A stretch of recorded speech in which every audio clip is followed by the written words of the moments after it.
This channel does not promote any violent, harmful, or illegal activities. All content provided by this channel is meant for an educational purpose only. রাষ্ট্রপতির প্রতি রাজ্যের দুর্ব্যবহারের অভিযোগে সরব শুভেন্দু।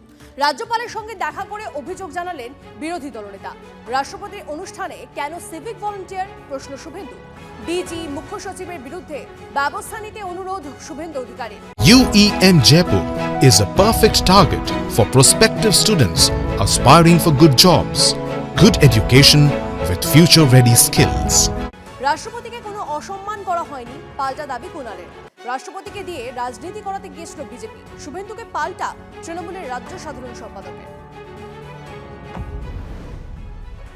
আমি specific বলেছি যে রাজ্যে রাষ্ট্রপতি মহোদয়ের প্রোটোকল মানা হয় না, সিভিক ভলেন্টিয়ার পাঠানো হয় তার নিরাপত্তার জন্য, তার অনুষ্ঠান স্থলের পারমিশন হয় না, জায়গা চেঞ্জ করতে হয়, সেই রাজ্যে আর কিছু বাকি নেই। Please take strong action against existing chief secretary and DGP. Actually উনি কি বলেছেন আর বাইরে কি বলছেন এ তো আমরা জানি না, ওখানে কেউ ছিলাম না। ফলে উনি কি বলেছেন, রাজ্যপাল কি বুঝেছেন, আবার রাজ্যপাল কি বলেছেন এবং উনি কি বুঝেছেন, এই সবটা যতক্ষণ না আমরা বুঝছি ততক্ষণ আপনাদের বোঝার মতো করে আমি কি বোঝাবো। মহামান্য রাষ্ট্রপতিকে কোনো অসম্মান করা হয়নি। রাষ্ট্রপতিকে যদি কেউ অসম্মান করে থাকে তাহলে তার জন্য বিজেপি দায়ী। ভুল তথ্য, ভুল ব্যবস্থা, এগুলো দিয়ে রাষ্ট্রপতিকে দিয়ে রাজনীতি করাতে গিয়েছেন। আমরা শুধু তার ভুলগুলো ধরিয়ে দিয়েছি, তার যে ভুল ধারণা, আমরা সেই ভুলগুলো ধরিয়ে দিয়ে বাস্তবে রাজ্য সরকার মাননীয় মুখ্যমন্ত্রীর নেতৃত্বে কি কি কাজ করেছে তফসিলি জাতি, উপজাতি, আদিবাসীদের জন্য, সেগুলো আমরা মনে করিয়ে দিয়েছি। এই মুহূর্তে আবহাওয়ার খবর দিয়ে আপনাদেরকে, বসন্তে আরো বৃষ্টি বাদলার পূর্বাভাস রয়েছে। রবিবার থেকে ঝড় বৃষ্টির সম্ভাবনা বাড়বে দক্ষিণবঙ্গে। রবি সোম হলুদ সতর্কতা কলকাতাতেও। আর কি জানা যাচ্ছে, কমলেশ আমাদের প্রতিনিধি আমাদের সঙ্গে রয়েছে, কমলেশের থেকে জানবো।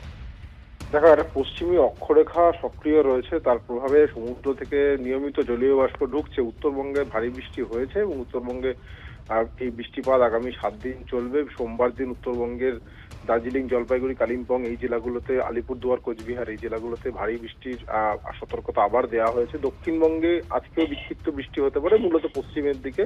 কাল থেকে রবিবার এবং সোমবার এই দুদিন দক্ষিণবঙ্গের সব জেলায়, কলকাতা সহ দক্ষিণবঙ্গের সব জেলায় হালকা থেকে মাঝারি বৃষ্টি হতে পারে, সঙ্গে বজ্র বিদ্যুৎ সহ বৃষ্টি অর্থাৎ বাজ পড়ার আশঙ্কা রয়েছে এবং কোথাও কোথাও ঘন্টায় 40 থেকে 50 কিলোমিটার বেগে দমকা বাতাস বইতে পারে। ফলে গতকাল রোদ ওঠায় যে তাপমাত্রাটা বেড়েছিল, বৃষ্টি হলে সেই তাপমাত্রাটা 2 থেকে 3 ডিগ্রি কমতে পারে। আজ ব্রিগেডে মোদীর সভা। Esplanade, KP Road, Hospital Road, Lovers Lane, Casuarina অ্যাভিনিউয়ে যান চলাচল নিয়ন্ত্রণ করা হয়েছে। জানবো যান চলাচলের অবস্থা কি রয়েছে, কোথায় ট্রাফিক বেশি, সুশোভন জানাবে। সুশোভন,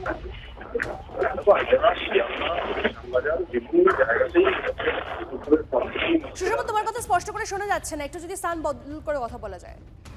হাওড়া, শিয়ালদা, শাকবাজার দুপুরের পর থেকে বিভিন্ন জায়গায় মিছিল আসবে, তাই স্বাভাবিকভাবেই কিন্তু যানজটের আশঙ্কা থাকছে। এবং যারা মূলত বাসে আসবেন তাদের বঙ্গবাসী গ্রাউন্ড ও গঙ্গাসাগর গ্রাউন্ড এই দুটো জায়গায় পার্কিং করতে বলা হয়েছে। এবং অন্য জায়গায় মূলত যেহেতু মিছিল আসবে তাই কিছুটা হলেও যানজট শুরু হবে কিছুক্ষণ বাদে থেকে। আর মহাজাতি সদনে একটি জমায়েত রয়েছে একেবারে অরাজনৈতিক, এবং সেখানে জমায়েত প্রায় 200-250 জনের হবে। সব থেকে আজকে বেশ বোঝা যাচ্ছে, ধন্যবাদ।